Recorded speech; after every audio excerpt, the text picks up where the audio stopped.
À travers ces images, l'on peut apercevoir une certaine implication des joueurs dans les séances de travail. Atmosphère décontractée, équipement mis à disposition. Bref, nos Lions affichent fière allure.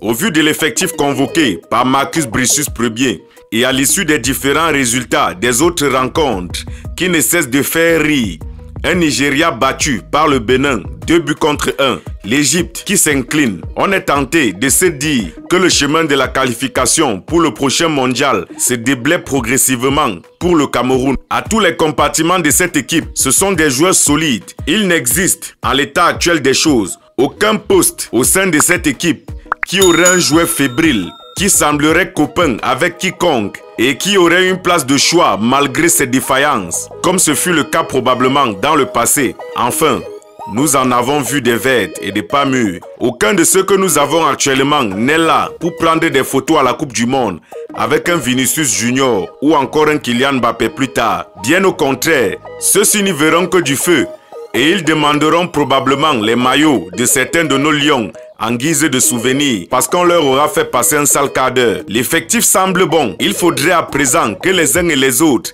restent simplement à leur place. Le coach sur les bancs et dans les vestiaires. Le président de la fédération à la fédération et dans les gradins. Le ministre des Sports au ministère et les supporters dans les stades et derrière leurs écrans.